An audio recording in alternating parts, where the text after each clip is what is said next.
Welcome back to Proverbs 31 Life. Today we are looking at intimacy in marriage. And this, sadly, I feel like it's a taboo topic. There is a spot on my glasses. This is a taboo topic. We don't want to talk about it. I feel like intimacy in marriage is treated as only physical intercourse, and everything the church has to say, just in general, is don't have sex until you're married, and then now that you're married, you can and you should and have fun. And that's it. So especially newlyweds are left trying to navigate this and figure this out on their own. And a lot of, and you can, like, obviously, but there's more to intimacy than sex, and there's boundaries, and there's guidelines, and that's what we're going to talk about today. So this is not going to be like graphic or anything like that, so I don't want you to, run away, but just some guidelines on intimacy in marriage. And we're going to look at scripture, and so I want you to know that this list, and that's what this is, I'm just going to give you some points here, is based on scripture and personal experiences from 15 years of marriage.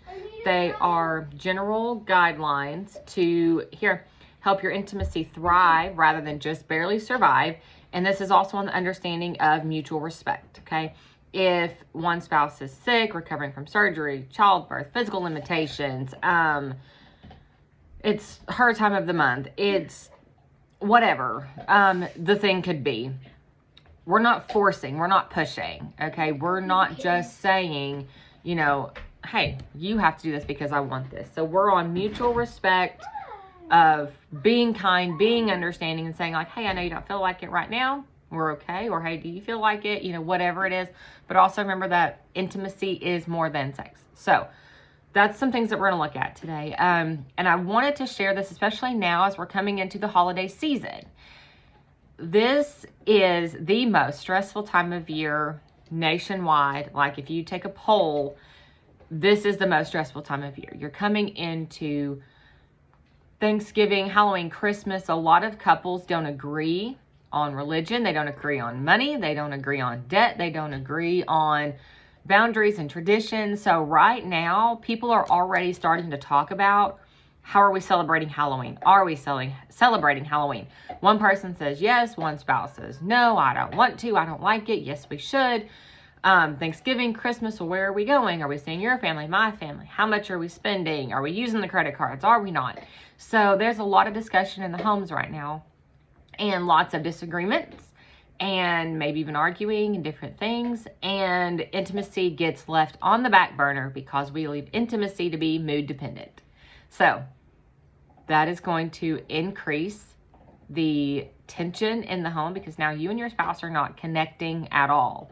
So if you've had a hard day, you've had an argument, and now you're not connecting at night, you are not connecting in the evenings around the dinner table, that stress level just continues to build. And that does not say, hey, we're on the same team.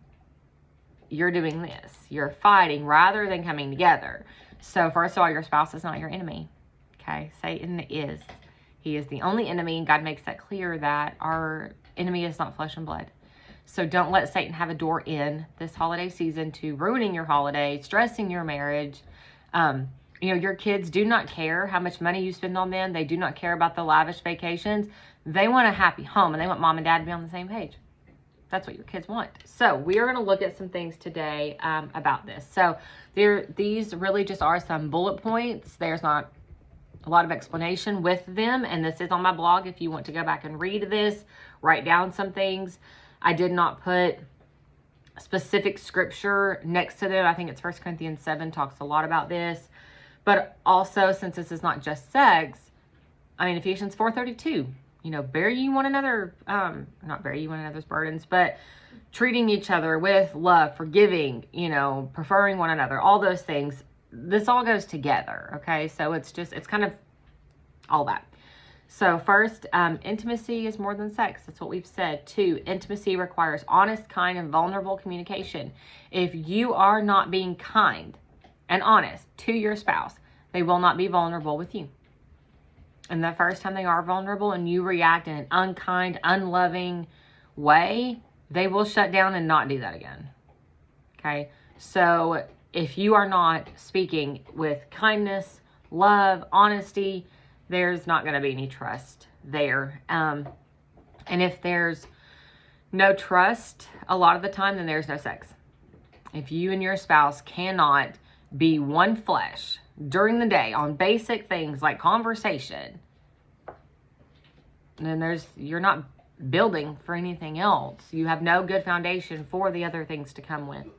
Sex is part of intimacy, and it is important to the health of your marriage. If you have a sexless marriage, you do not have a healthy marriage.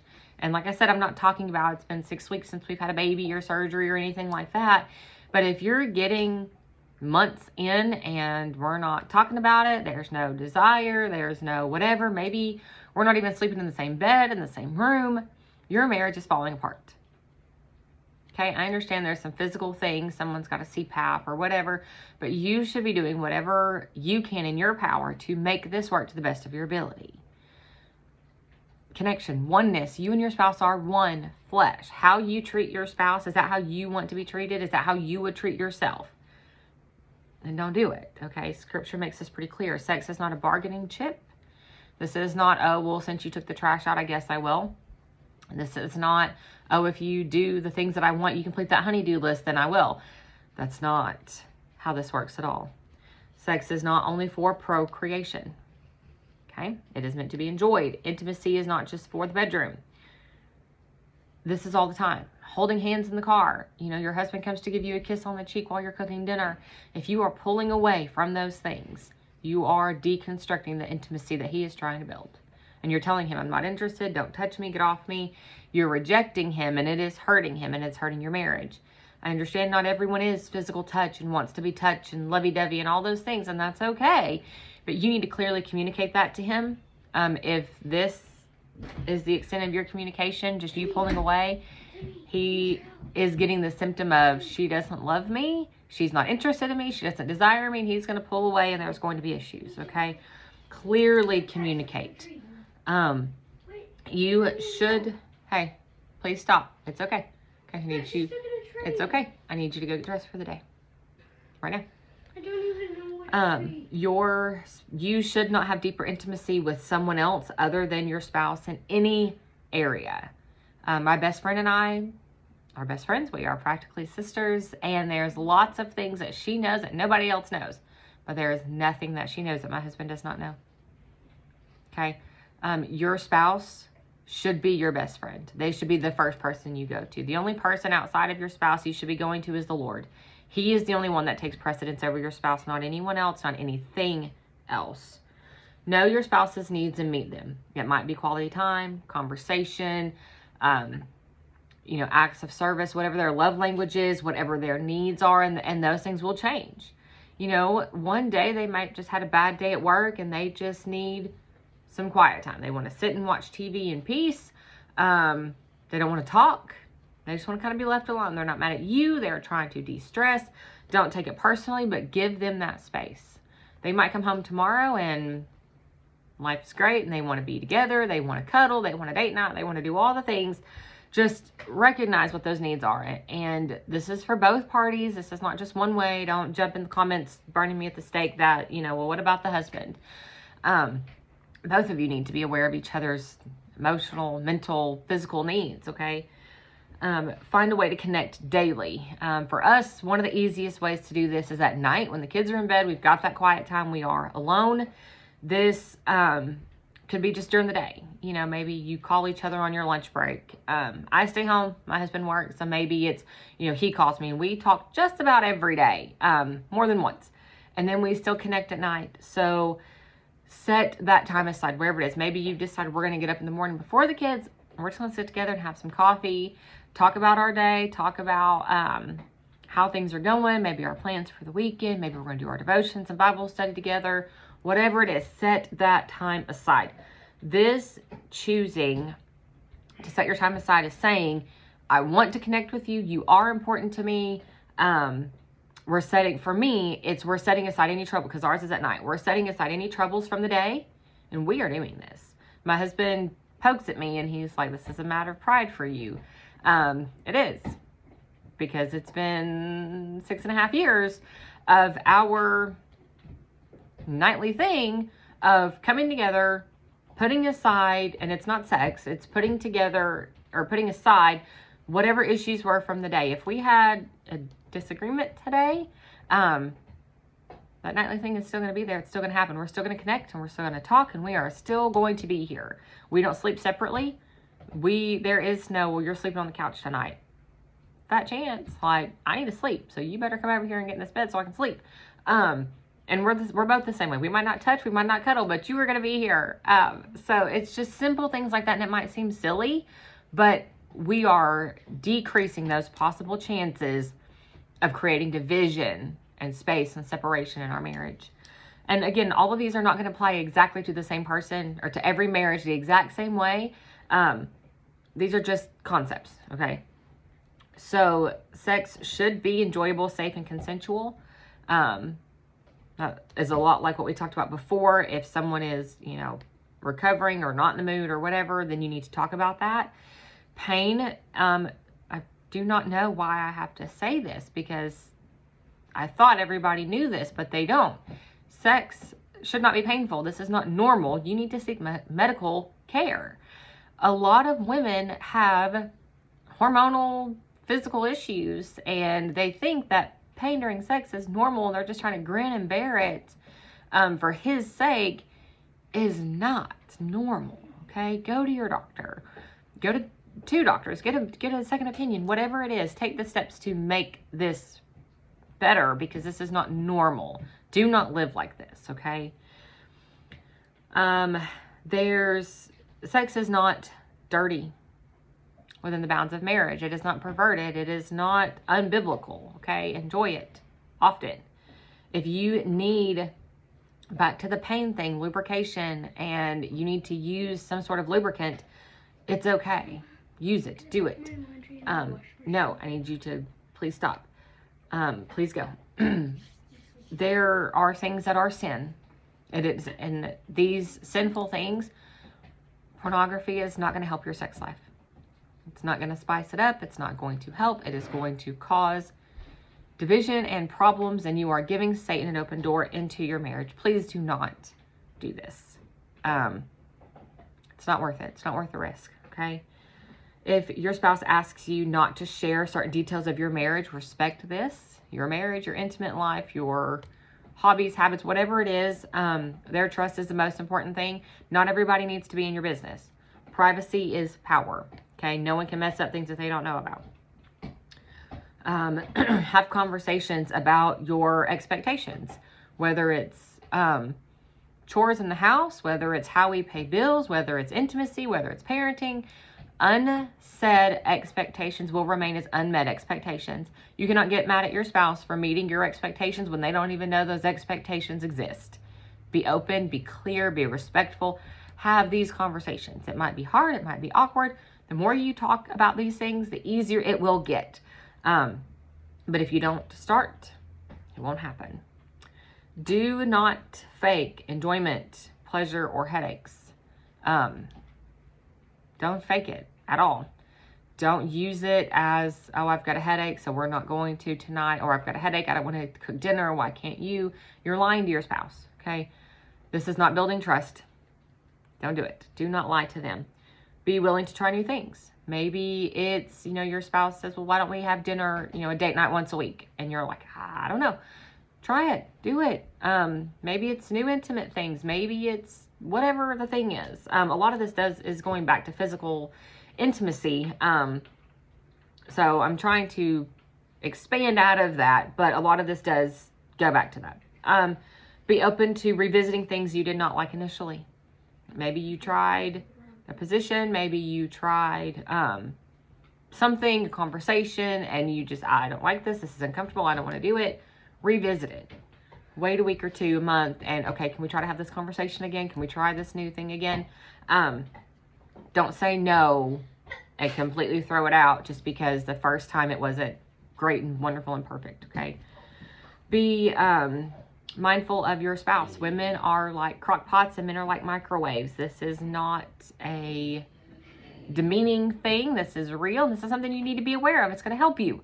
Your husband is probably ready to be intimate with like 2 seconds of notice. We need like 2 hours. So just know that. Mentally, your mind is your biggest organ. So as far as this area is concerned, so prepare it during the day. Turn that crock pot on in the morning. My husband says this all the time to me. He's like, your crock pot on, turn it on. Be intentional. Think about this during the day. Be ready for that night. You know, just know that, and if you're a husband, know that she needs more time to prepare. Okay. Mentally, that is how we prepare for nighttime things. Your biggest, like I said, your biggest sexual organ is your mind. So if you are thinking about work, kids, the laundry, the things that you have to do tomorrow, it's not going to work. You are not going to be ready. Physically enjoying each other, even if it does not lead to or involve physical intimacy. Cuddling on the couch, watching TV together, just that touch, that sitting together, that look across the room, whatever it is. There are lots of things, and it's important, okay? Find what works for you. Having children will change your intimacy, not just your physical intimacy, but all the other intimacies, because we're tired, we're exhausted, we want a nap, we want some peace and quiet, whatever it is. And so it's easy when the kids come to put those things on the back burner. You have to be very, very intentional about not doing that and leaving your spouse neglected. It takes some time to navigate and just be open and honest with your spouse. Like the women struggle with this a lot more because physically we're recovering and we end up being, we're home for that 6 weeks. We are, you know, nursing, whatever it is, we are doing the things that a mom does. So we tend to just get sucked into this tiny human and we forget our spouse because in our minds, well, this is temporary, this will change. And next thing we know, it's been a year and that's not temporary anymore. Okay. You're building habits. So do not neglect that. Do not give your energy to everyone and everything else besides your spouse. They still need your time and attention too. As we've talked about, connecting does not necessarily mean physical intimacy. It can, doesn't have to, but do not give your energy to everyone else. In the early days, you might both feel awkward, especially if you have not had other partners. Do not use this as a reason to just say no.